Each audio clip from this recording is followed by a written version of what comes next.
Bismillahirrahmanirrahim. Assalamualaikum warahmatullahi wabarakatuh. Anak-anak sekalian, jumpa kembali dengan Ustadz Arifin pada mata pelajaran PAI kelas 2. Kita awali bersama dengan baca doa. Bismillahirrahmanirrahim. Raditu billahi rabba wa bil islami dina wa bi Muhammadin nabiyya wa rasula.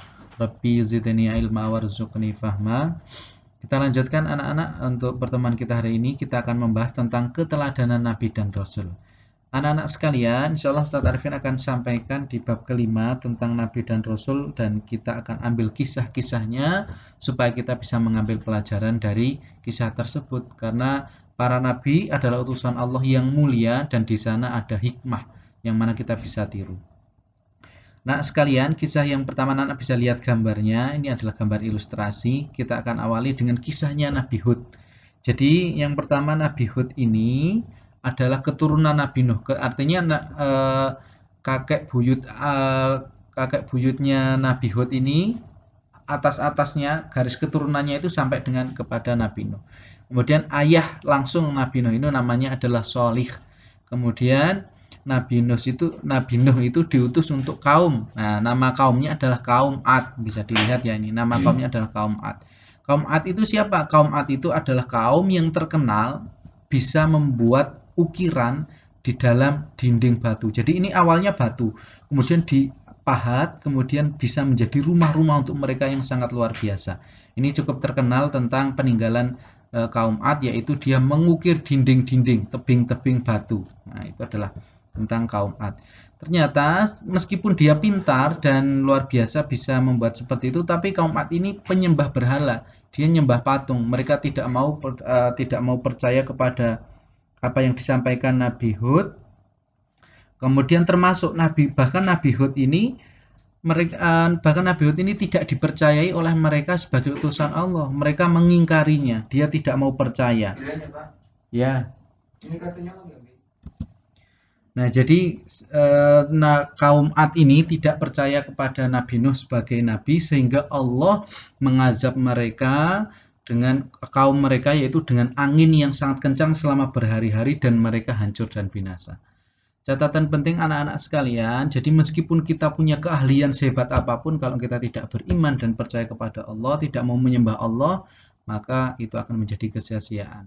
Bahkan kalau dulu itu Nabi diutus untuk kaum, bukan untuk seluruh. Kalau Nabi Muhammad kan seluruh yang ada di alam semesta. Kalau dulu para nabi diutus untuk kaum tertentu itu, kalau kaumnya tidak mau beriman, kaumnya membangkang, langsung dibinasakan. Kaum Ad tidak mau mengikuti Nabi Nuh, binasakan. Kaum Samud tidak mau mengikuti, binasakan. Kaumnya Musa, kaumnya siapa, dibinasakan semuanya kalau tidak mau mengikuti. Sekarang kalau kita kaumnya Nabi Muhammad, umatnya Nabi Muhammad, diberi kesempatan sampai dengan yaumul kiamah nanti. Nah, maka kita harus percaya kepada itu. Nah, anak sekalian, setelah diazab dan mereka semua akhirnya binasa, ada beberapa teladan kisah dari Nabi Nuh ini. Yang pertama adalah tetap sabar meskipun umatnya membangkang. Anak-anak sekalian, kita ketika menyampaikan sesuatu kemudian tidak dipercayai atau tidak disukai atau malah mungkin disepelekan, tidak apa-apa. Kita harus tetap sabar. Karena kuncinya seperti itu. Para nabi itu dakwah bukan cuma sehari, 2 hari, setahun, 2 tahun, ratusan tahun. Tapi mereka tetap sabar. Yang kedua adalah teladannya tidak putus asa dalam dakwah. Jadi kalau kita berdakwah tidak boleh putus asa. Karena kalau yang mendapat hidayah itu urusan Allah. Tugas kita itu cuma menyampaikan. Anak-anak sekalian tahu tentang misalnya sholat gak boleh bercanda. Anak-anak sampaikan kepada teman-teman. Itu tugas anak-anak dakwah. Tapi kalau anak-anak gak percaya, gak mau ngikuti, gak apa-apa. Itu bukan urusan kita. Itu urusan Allah. Tugas kita pokoknya menyampaikan. Ya. Kemudian yang ketiga adalah berdoa dan mohon pertolongan hanya kepada Allah. Kemudian anak sekalian, kita akan lanjutkan kisah yang kedua, adalah namanya kisah Nabi Soleh alaihi salam. Kisah Nabi Soleh alaihi salam ini adalah ilustrasinya, yaitu mukjizatnya dia bisa mengeluarkan unta betina dari batu, dari dalam batu. Kemudian orang-orang ketika itu melihatnya tapi malah mengingkarinya. Kita saksikan kisahnya. Yang kedua adalah Nabi Soleh alaihissalam. Nabi Soleh ini adalah keturunan dari Nabi Nuh. Jadi sama dengan Nabi yang pertama tadi ya, urutan keturunannya ke atas sampai dengan Nabi Nuh. Kemudian Nabi Nuh ini diutus untuk kaum. Kalau tadi kaum Samud kaum Ad, kalau sekarang kaum Samud. Hanya untuk kaum ini. Kaum Samud itu menyembah berhala. Kemudian tetapi Nabi Soleh ini bisa menunjukkan mukjizat. Apa mukjizatnya Nabi Soleh? Nabi Soleh ini bisa menunjukkan bahwasanya ini adalah mukjizat saya. Saya itu adalah nabi, artinya diberikan kelebihan sama Allah, mukjizat bisa mengeluarkan unta betina dari batu. Tetapi sayang, kaum Samud ini karena dia memang udah benci, terlanjur benci, ingkar, dia nggak mau percaya. Meskipun sudah ditunjukkan mukjizat, mereka tetap durhaka. Bahkan dalam salah satu kisah, untanya Nabi Soleh ini, yang sama Nabi Soleh, tolong dibiarkan untanya mencari makan sendiri, mencari minum sendiri, malah dibunuh oleh orang-orang ketika itu. Sehingga Allah menurunkan azab, azabnya sangat mengerikan anak-anak. Azabnya untuk kaum Samud yaitu Allah turunkan suara yang sangat keras dari langit, yaitu petir yang sampai memekakkan telinga, dan gempa yang sangat dahsyat. Sehingga seluruh orang ketika itu, seluruh kaum yang durhaka ketika itu binasa seketika. Karena ini merupakan bukti dari azab Allah, karena dia membangkang. Udah ditunjukkan mukjizat, ada unta malah dibunuh. Padahal jelas-jelas Nabi Soleh ini sudah memberitahu ini unta mukjizat dan ini tidak boleh dibunuh, ini biarkan saja. Tapi mereka malah membangkang karena dia tidak suka dengan kebenaran, maka dia dengan cara seperti itu. Nah, dan kisahnya adalah bersabar dengan semua cobaan. Para nabi itu selalu sabar dengan semua cobaan.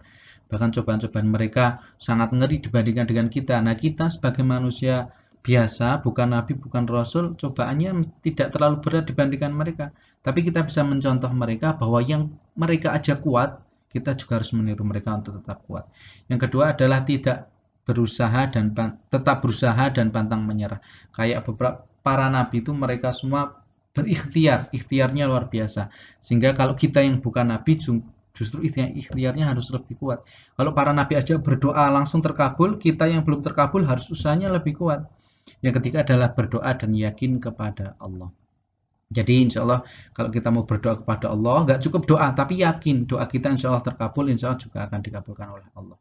Ini adalah kisah yang ketiga atau kisah yang terakhir anak-anak tentang Nabi Ibrahim. Ini luar biasa kisahnya.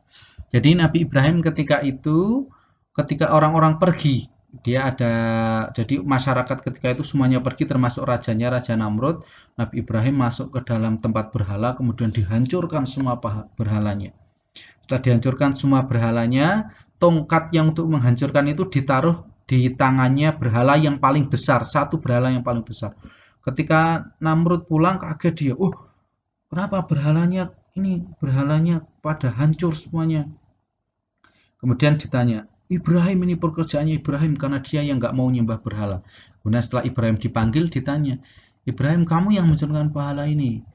Jawabnya Ibrahim pinter, loh itu kan tongkatnya ada di berhala yang paling besar, pasti itu berhala yang paling besar. Raja Namrud marah, Mbok kamu itu gimana? Masa iya patung bisa menghancurkan? Masa patung bisa jalan, bisa mukul?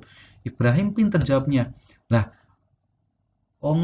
kamu aja tahu kalau patung gak bisa ngapa-ngapain kok juga masih disembah, kenapa? Nah, marah langsung si Namrud ini. Dia diejek. Dia kan diejek sebagai orang yang mosok katanya patung disembah bisa memberi manfaat, bisa menolong, bisa ini. Wong menghancurkan patung lain aja nggak bisa, kamu aja juga nggak percaya kalau dia bisa menghancurkan kok masih disembah.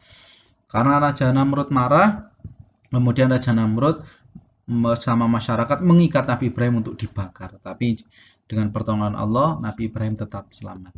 Nah, kisahnya adalah seperti itu. Jadi Nabi Ibrahim itu adalah putra dari Azar, nama ayahnya Azar. Dia tinggal di sebuah tempat namanya Huran. Kemudian kaumnya ketika itu selain menyembah berhala juga menyembah bintang. Jadi bintang, matahari, bulan, bintang-bintang itu disembah. Kemudian Nabi Ibrahim termasuk berdakwah kepada ayahnya, tapi ayahnya tidak mau. Dan Nabi Ibrahim menghancurkan berhala seperti kisahnya tadi. Kemudian Nabi Ibrahim dibakar, tapi apinya menjadi dingin karena Nabi Ibrahim mendapatkan petunjuk dari Allah untuk berdoa, Kulyana rukuni bardan wasalaman. Wahai api, jadilah dingin dan selamat untuk Ibrahim. Maka apinya nggak apa-apa, nggak bisa membakar. Kemudian teladan kisah dari Nabi Ibrahim adalah bersabar dengan semua cobaan. Ibrahim menghadapi cobaan seperti mau dibakar dan lain sebagainya, tetap sabar. Yang kedua adalah berusaha bersungguh-sungguh dalam mencari ilmu. Yang ketiga berdoa dan yakin kepada Allah. Nah, anak-anak sekalian, untuk pertemuan kita tentang teladan kisah para nabi sampai di sini, tugasnya anak-anak hari ini adalah menulis di halaman 75. Jadi di halaman 75 ada kolom atau tulisan tentang wawasan. Nah, itu kisahnya Nabi Ibrahim sebagai bapak para nabi, Abul Anbiya. Silahkan ditulis, disalin di buku tulis PAI, kemudian difoto hasilnya kirimkan ke Ustazah Bekti. Anak-anak sekalian, pertemuan kita sampai di sini, kita akhiri dan baca doa bersama. Bismillahirrahmanirrahim. Allahumma arinal haqqa haqqa warzuqna tibaa wa arinal batila batila warzuqna ijtinaba. Assalamualaikum warahmatullahi wabarakatuh.